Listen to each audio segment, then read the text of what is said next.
Исәнмесез, озын яллардан соң бірінші үш күнінде Яңалқар студиясында сезне мин Роза Хабибуллина сәламлим. Бүгінгі тапшырының төп темалар хакында. Яңа елның бірінші үш көннәре аяныч хәбәрләрдән башланды. Узган төндә Чаллыда 2 үтерү очрагы теркәлде. Стоянкаларны алып бетерделәр, кешеләргә куер урын юк. Тимер атларын теләсә кая куйган машина хуҗаларын ничек йөгәнләп була? Салкын булса да килдек, бәйрәмнәрне бик яратабыз. Ничек башлана, шулай үтәчәк. Яңа елның беренче көннәрен шәһәрдәшләр Азатлык мәйданында уйнап көлеп уздырды. Дакар раллиының кызган чагы. КамАЗ мастер узышчыларына ул җиңү дәгъва итәме? Хәбәрчебез материалында. 11 январга каршы төндә шәһәрдә 2 үтерү очрагы булды. Җинаятьләр Яңа шәһәрнең 18-нче һәм 28-нче комплексларында теркәлде. 2 очракта да үтерелгән иратларның мәетләрен йорт подъездларында табалар. Лежал он здесь, лицом на ступеньках. Кровище здесь было. 18:05 йортының подъездында түнге коточкыч вакыйгалар турында бер нәрсә дә хәтерләтми. Идән юылган тыныч 49 яшьлек иратны күршесе үтергән. Ул үз гаебен таныды. Туганнары әйтүенчә, икесе дә ул көне эчкәннәр. Үзара бәхәс килеп туган. Звонила жена. Абыйның хатыны күршесе чүкеш белән керде ди. Аны ул пакет эчендә яшереп кергән. Ну, без сознания. Чүкеш эш коралыннан җинаять кылу коралына әверелә. Подъездга чыгып киткәннән соң ызгыш талаш үтереш белән тәмамлана. Ну, они подъезды в этажах пили, были, да. Недавно у них мать умерла от рака. Тагын бер җинаять очрагы 28:03 йортында булды. Күп санлы пычак җәрәхәтләреннән һәлак булган 37 яшьлек иратны 4-нче подъездның 2-нче катында табалар. Бір 10 минут ятканнан соң шул грохотны ишеттем инде. Нәрсәдер мәйтәм мусорга нәрсәдер ташлыйлар. Такой грохот, конечно, шуны ишеттем бүтән. Убили молодого человека. Яшь кешене үтерделәр. Ул безнең подъезддан, беләм мин аны. Үтерүче әлегә ачыкланмаган, тикшерү бара. Җинаятьчеләргә 6 елдан алып 15 елга кадәр ирекләреннән мәхрүм итү яный. Фәридә Сабирҗанова, Елена Камалова, Дмитрий Рачеев, Яңалыклар. Подъездда бүген тагы бер үле ират мәете табылды. Бу юлы 38:05 йортында. Көндезге 11ләр тирәсендә йортның 16-нчы подъездына ашыгыч медицина ярдәме чакыртыла. 42 яшьлек иратның үлемен раслыйлар. Тикшерү комитеты белгечләре берничә хата бармак изләрен ала. Җинаятьме бу, бәхетсез очракмы, тикшерү ачыклаячак. Быел 500-дән артык күп балалы шәһәрдәшебез җир кишәрлекләре алачак. Чаллыда республика законы нигезендә эшләүче программада әлегә 4000 ярымнан артык гаилә катнаша. Шуларның яртысы җир кишәрлекләре алды инде. Ай саен җир һәм милек мөнәсәбәтләре идарәсе күп балалы гаиләләрдән 70-кә якын гариза кабул итә. Барысында участок белән тәэмин итү өчен 170 гектар җир кирәк. Шәһәр территориясендә бу кадәр мәйданда җир юк. Шул сәбәпле участокларны Тукай районыннан эзлиләр. Гаиләләр йорт төзү яшәк урында магистраль турбалар, мал күмү урыннары булмаска тиеш. Әлеге урынга су басу куркынычы да янамау зарур. В феврале 2016 года планируется предоставление. 2016 елның февралендә 290 җир кишәрлеге Сәмәкәй авыл җирлегеннән биреләчәк. Әлеге участоклар буенча җир кишәрлекләре авыл җирлегенә кертелде. Кадастр исәбенә куелды. Июль айында 250 гаиләгә Калмаш авылыннан җир бирәчәкбез. Агымдагы елда идарә алдына шәһәр мэры барлык паркларны һәм скверларны кадастр исәбенә кертергә, аларның шикләрен билгеләргә кушты. Әлегә бары тик 6 паркның гына паспорты бар. Шәһәрдәшләрнең күпләп ял итү урыны булган Яр буе паркының да шикләре билгеләнмәгән. В любое время Теләсә кайсы вакытта яхшымы, яман ниятләрдәнме, парклар һәм скверларда яшел зоналары төзелеш эшләре алып барырга яраталар. Мондый урыннарда аңлашылмаган объектлар булырга тиеш түгел. Кризис вакытында эшмәкәрләрне эшсезлектән муниципаль заказ коткара. Бу хакта бүлек башлыгы Азамат Вилданов эшлекле дүшәмбе киңәшмәсендә белдерде. Муниципаль заказ алу ышанычлы керем алу мөмкинлеге. Электрон аукцион уздыру ярдәмендә башкарма комитет 64 миллион сум акчасын янда калдырган. Белгечләр дәүләт заказын үтәүгә күбрәк чаллы эшмәкәрләрен җәлеп итәргә тырыша. Мисал өчен узган ел барлык заказларның 80%-ын җирле бизнес вәкилләре, 13%-ын республика эшмәкәрләре үтәгән. Система муниципального заказа имеет огромное значение. Муниципаль заказ системасы шәһәрнең бюджет өлкәсе өчен генә түгел, эшмәкәрлек өчен дә кирәк. Ул уңай көндәшлек тудырырга, яңа эш урыннары булдырырга һәм бизнеста яңа эшчәнлек төрләре булдырырга ярдәм итә. Белгечләр ачыклавынча, кайбер эшмәкәрләр муниципаль заказ системасыннан файдалана белми. Шул сәбәпле 2015 елда эшмәкәрләр һәм хезмәт тәкъдим итүчеләр өчен укулар, семинарлар оештырылды. Нәтиҗәдә әлеге электрон ресурс кулланучылар саны 25%-га арткан. Когда мы говорим Ачык система турында сөйләгәндә, эре кеше, урта бизнес вәкилләренең электрон аукционда катнаша алу мөмкинлеге күздә тотыла. Әмма проблеманы хәл итү өчен һәрвакыт чиновниклар бүлмәсенә керергә димәгән, электрон аукционда җир алу мөмкинлеге дә бар. Балалар мәйданчыгы урынына машиналар 41-нче комплекста автомобильләр, отынкычлар һәм турниклар белән янәшә тора. Бу хәлгә ризасызлык белдереп, шәһәрдәшләр безнең редакциянең кайнар элемтә телефонына шалтыратты. Кемдер мәйданчыкка тротуардан килеп керә, икенче берәүләр исә кар күмеп киткән баганаларны урап уза. Ишек аларында кышын кагыйдәләрне бузучылар тагын да арта. Әсгать Бурханов оныгы белән еш кына урамда йөри. Балалар мәйданчыгы законсыз парковка белән янәшә урнашкан. Стоянкаларны алып бетерделәр, кешеләргә куер урын юк. Менә куялар пока кыш көнендә. Җәй көнне эшләрләр, белмим. Татьяна Ивановнаның оныклары йорт янындагы табигый таудан шуып уйнарга ярата. Шәһәрдә шулар өчен борчыла, чөнки биредән машиналар еш үтеп йөри. Бигрәк тә караңгы төшкәч куркыныч. Они же бегают, они уже у нас большие. Оныкларыма 3 һәм 6 яшь, аларны бит кулдан тотып йөреп булмый. Машина астына кермәселәр ярый дип куркып торам. Өстәвенә мәйданчыкта уйнаганда бала машинага зыян китергә мөмкин. Бу очракта аның ата-анасына җавап тотарга туры киләчәк. Тик машина хуҗасы да җәзасыз калмаячак. Ул машинасын тиешле урынга куймаган өчен штрафка тартыла. Татарстан Республикасы кодексының 6 маддәсе буенча протокол төзелә. Бу мадда буенча беренче тапкыр 2000-нән 3000 хәтле каралган штраф акчасы әгәр дә ел дәвамында тагында тәртип бузу була икән, ул чагында инде 3000-нан 5000-га чаклы штраф каралган. Узган ел 3000-га якын шундый тәртип бузу очрагы теркәлгән. Ә инде 41-нче комплекска килгәндә законсыз парковкаларга каршы көрәшү өчен шәһәрдәшләрнең үзләренең дә активлыгы кирәк. Иң беренче чиратта нәкъ менә алар башкарма комитеты исеменә коллектив хат язарга тиеш. Лесенханова, Рима Алексеева, Дмитрий Рачев, яңалыклар. Салкын булса да килдек, бәйрәмнәрне бик яратабыз. Ничек башлана, шулай үтәчәк. Яңа елның беренче көннәрен шәһәрдәшләр Азатлык мәйданында уйнап көлеп уздырды. Dakar Rally'ның кызган чагы. КамАЗ мастер узышчыларына ул җиңү дәгъва итәме? Хәбәрчебез материалында. С 25 по 29 января в КДК КамАЗ пройдут лекции народного целителя Хусаина Табиба. В рамках мероприятия состоится выставка-продажа наборов трав, фитосборов и продуктов пчеловодства из Башкирии. Начало в 13 часов. Вход свободный.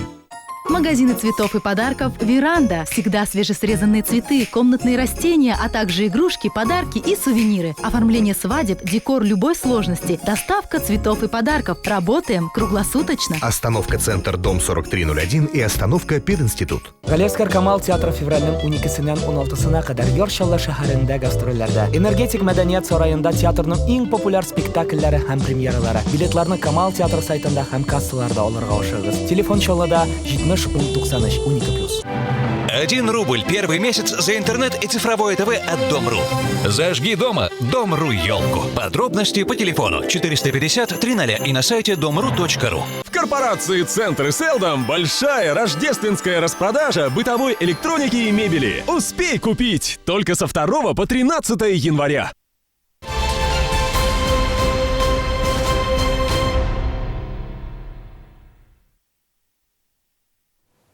Сез яңалыклар чыгарылышын карыйсыз, біз дәвам итәбез. Менә инде ярты ел беренче группа инвалидлары подгузникларны үз хисабына ала. Безнең кайнар элемтәгә шундый мөрәҗәгать белән шалтыратучылар яшайды. Ни өчен соң инвалидлар закон буенча бушка бирелергә тиешле булган әйберләрне ала алмый? Бу турыда хәбәрчебез белеште. Вот это самый дешевый. Он, конечно, не очень хороший подгузник, но самый дешевый, приходится покупать. Людмила Пономарёваның 88 яшьлек әнисе авырып 1 елга якын урын өстендә ята. Апрель аенда пенсионер беренче группа инвалидлык ала. Бары тик ел буена бер тапкыр гына аңа бер төргәк подгузник бирелгән. Шуннан бирле авыру өчен кирәкле булган эшкә киемне гаилә үз акчасын ала. Вот это минимальное 2 подгузника в день мы просим. Biz күнгә 2 подгузник кына сорыйбыз һәм әлбәттә пленкалар. Менә санап карагыз инде, айга 60 подгузник кирәк. 2 төргәк дигән сүз. Бу якынча 300-ын тапсаң 3000-гә төшә. Мондай гаиләләр шәһәрдә йөзләгән. Без халыкны социаль яклау министрлыгы белән элемтәгә кердек. Тик подгузникларның шул кадәр узак бирелмәвенең сәбәпләрен белә алмадык. Я буран комачаулаган, я машина ватылган. Шунысы мәгълүм, 31 декабрь көнне Чаллының комплекслы үзәк хезмәткәрләре эштән азат ителгән. Хәзер подгузникларны урыннарга китереп бирү буенча социаль иминiyat фонды шөгыльләнә. Аларның бүген беренче эш көне. Белгечләр гаризаларны 2 адрес буенча ГЕС 4-2-1 һәм Яңа шәһәрнең 62-15 йортында кабул итә. Обеспечение техническими средствами реабилитации протезно-ортопедическими изделиями. Реабилитация өчен кирәкле булган протез, ортопедик һәм башка эшләнмәләр дәүләт килешүне нигезендә төзелгән план буенча биреләчәк. Региональ бүлекләр белән дәүләт килешүләре гыйнвар аенда төзеләчәк. Димәк, барлык инвалидлар февраль аеннан башлап подгузниклар ала башларга тиеш. Моннан тыш гаилә кирәкле подгузникларны үз акчасына алган очракта аларга тотылган сумма кире кайтарыла. Для этого инвалид обращается в фонд социального страхования. Моның өчен инвалид социаль иминiyat фондына тиешле документлар белән мөрәҗәгать итә. Бу ташлама бирүче таныклык, касса һәм товар шиге. Әгәр җитештерелгән әйбер шәхси даруханәдән алынган икән, аның лицензиясен дә алып килеп күрсәтергә кирәк. Татарстанның халыкны социаль яклау министрлыгында безгә закон буенча тиешле подгузник һәм пленкаларны якын арада барлык мохтаҗ гражданнарга да бирәчәкләр дип белдерделәр. Илсия Валиуллина, Гүзәл Хәбибуллина, яңалыклар. Шәһәрдәге әкиятләр, Чаллыга кышкы каникулда шул исемдәге иҗади десант төште. Әлеге проект 2015 ел парклар һәм скверлар елы уңаеннан тормышка ашырылды. Башкала артистлары һәм цирк осталары 2 январда бер юлы берничә урында тамашалар оештырды. Азатлык мәйданында хәбәрчебез Ләйсән Ханова эшләде. Азатлык мәйданында шәһәрдәге әкиятләр проектының финалы. Мәйдан турында төрле әкият геройлары. Шалда төштән соң алар 20 тамаша күрсәтергә өлгерде. Чыгышлар парк һәм скверларда оештырылды. Аларны Мәскәүдән һәм Казаннан килгән артистлар күрсәттеләр. Безгә бик шат мондай программа безнең шәһәргә дә килгәне өчен. 2 январь киче бик салкын иде. Термометр уклары 25 градустан түбәнрәк күрсәтте. Тик шуңа да карамастан Азатлык мәйданына халык шактый җыелды. Бу тамаша миңа бик ошый. Бик яхшы оештырганнар. Салкын булса да килдек, бәйрәмнәрне бик яратабыз. Очень весело. Спасибо большое. Артистов, правда, жалко, таких башмаках бегают. Но ничего, я думаю, они греются, и мы греемся вместе с ними. Специально пришла, но талант артистов греет очень душу. Артистлар чыннан да халыкны туңдырмаска тырышты. Үзләре әкият күрсәтү белән генә шикләнмәделәр, шәһәрдәшләр белән бергәләп уеннар оештырдылар. Зарядка ясадылар, хәтта биеп тә алдылар. Проект шунысы белән үзенчәлекле дә, анда тамашачы гади карап торучы гына түгел. Поехали! Работаем! Иҗади десант Чаллыдан Кала, Казан, Әлмәт һәм Түбән Камада булды. 10 көн эчендә барлыгы 200 тамаша күрсәтелде. Иң мөһиме, бу тәҗрибә алга таба да дәвам итәчәк. Образлар һәм костюмнар исә республикада кала.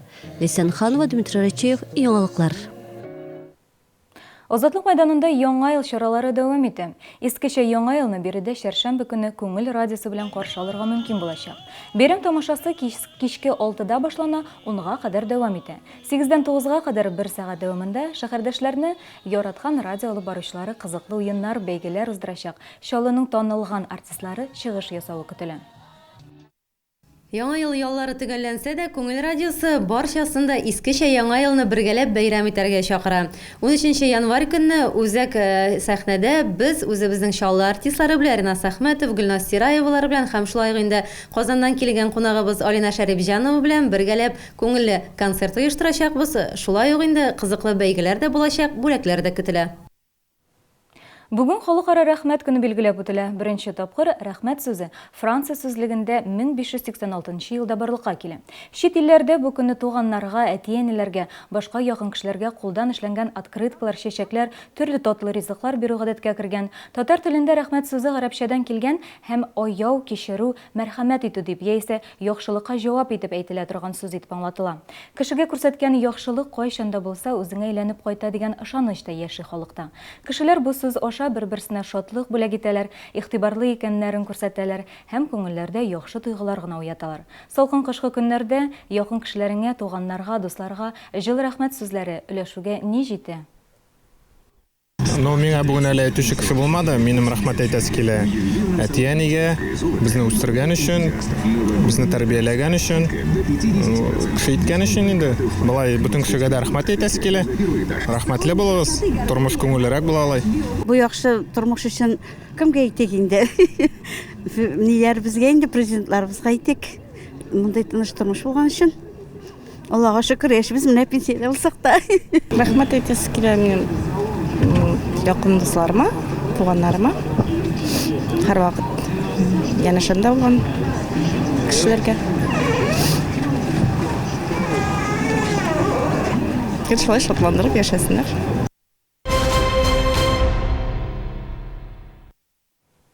Узган елларда Африка экорейс ралли түгелленді. Узышлар Дакар белән параллель рәвештә барды. Онда КамАЗ-Мастер командасы спортчылары катнашты. Нәтиҗәдә Антон Шибалов экипажы йөк машиналары зачетында 1-нче урынны яулады. Сергей Куприянов исә 4-нче урында. Исегезгә төшерәм, ралли-марафонга 28 декабрьдә старт бирелгән иде. Узышчылар 6000 чакрымга сузылган 12 этапны узды. Аңа Марокко таулары, Сахара чүлләре, Мавритания дюналары керде. Спортчылар раллиның быел аеруча катлаулы булуын билгеләде. Африка экорейс түгелленде, әмнә Дакар раллиның не кызган чагы. Исегезгә төшерәм, марафон Буэнос-Айреста 2 январьда старт алды. Маршрут 9000 чакрымны тәшкил итә, быелгы ралли 2 тапкыр кичектерелде. Трасса прологында узышчы джип белән идарәне югалтты. Машина тамашачылар өстенә менде, башка көнне исә өзлексез яуган яңгырлар маршрутка төзәтмәләр кертте. КамАЗ-Мастер өчен дә узышлар әлегә бик уңышлы түгел. Теманы хәбәрчебез Лейсан Ханова дәвам итә. Барлығы 13 этап, спортчыларның иң яшына 18, иң өлкәненә 74 яш. Дакар раллиында КамАЗ-Мастерның 4 экипажы катнаша. Арат Мардиев, Эдуард Николаев, Андрей Каргинов һәм Дмитрий Сотников. Алар 500, 502, 504 һәм 508 номерлар белән чыгыш ясый. Бүген Мәскәү вакыты белән кичке 4 тулып киткәч, 8-нче этап старт алды. Много нового в этом Дакаре. Бу юлы Дакарда без дә җанатарларда күп яңалыкка шаһит булдык. Беренчедән трасса гел башка төрле, яңа концепция. Тизлек белән йөри торган, туры участокларда бик күп. Аларның озынлыгы 100 километрдан да артып китә. Моңа кадәр Дакарда булай булганы юк иде әле. Безнең спортчылар өчен исә бу бик уңай түгел. КамАЗлар күбрәк юлсыз, кумлы урыннарда узыш өчен киләнгән. Владимир Чагин әйтүенчә, быелгы Дакарда техник яктан калышабыз. Көндәшләрнең машиналарында моторлар исә маршрутны яхшырак кабул итә. Мы едем на скоростном участке, у нас ограничение скорости 140, мы держим 138, 139, чтобы не попасть в зону нарушения. Нас догоняет МАН и уходит от нас, как будто он едет там 160. Вот мы сами удивляемся, как он едет вообще. Әлеге гомуми нәтиҗәләр буенча Арат Мардиев 3-нче, Эдуард Николаев 4-нче урында, Андрей Каргинов 10-нче, Дмитрий Сотников 13-нче баскычта. Җанатарлар командадан гадәттәгечә җиңү көтә. Ралли 16 январьда төгәлләнергә тиеш. Бүген исә спортчылар Африка экорейс раллиында уңышлы чыгыш ясаган иптәшләрен тәбрикләде. Мы очень рады за нашу африканскую группу команды, что они начали 2016 год с побед.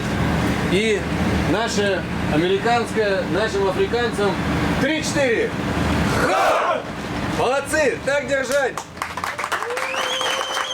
Лейсан Ханова, яңалыклар. Ой ярым дәвамында төзекләндерелгәннән соң Боз сарае хоккейчыларны кабул итте. Шалы хоккей клубы Нефтекамск кунакларына каршы уйнады. Ноябрьдә шәһәрдәшләр Батыр клубы уенчылары белән 2 тапкыр очрашкан иде.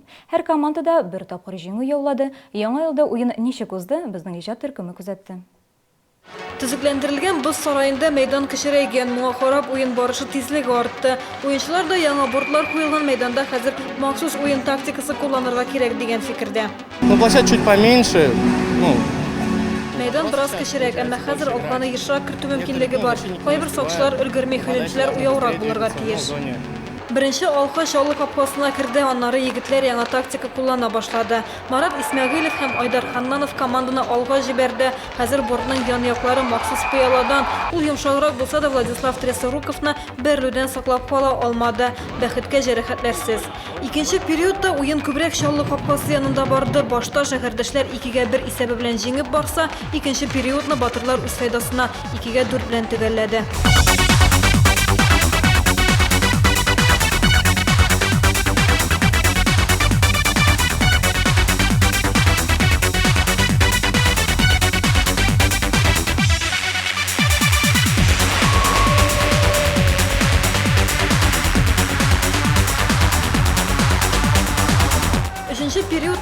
Командалар ныклап һөҗүм итә башлады. Чаллыларга уенчылар арасында булган мөнәсәбәтләрне ачыклауда тайм-аутта ярдәм итмәде. Уен тәмамлангач Айдар Мусакаев моңа яңа ел каникуллары тәэсир итте ди. Соперник был сильнее второй период. В конце периода... Көндәшләр икенче периодта көчле иде. Алар уңай моментларны кулдан ышкындырмады. Кызганыч бераз көч җитмәде. Көндәшләрне дә бәйләп өлгермәдек. Төзекләндерелгән мәйданда беренче уен шәһәрдәшләр өчен җиңелү белән тәмамланды. Әлеге команда биредә булган үзгәрешләргә ияләшә. Якын арада яңабызның мөмкинлекләрен үз файдасына кулланырга вәгъдә итә. Гүзәл Шихапова, Константин Величко, Алексей Иванов, яңалыклар. Әлеге минутларда Боз сарайында Чаллы һәм Батыр командалары кабаттан көч сынаша. Уен кемнәр файдасына булыр? Бу хакта иртәгә, бүгенгә мин сезнең белән саубуллашам. Сәламәт булыгыз.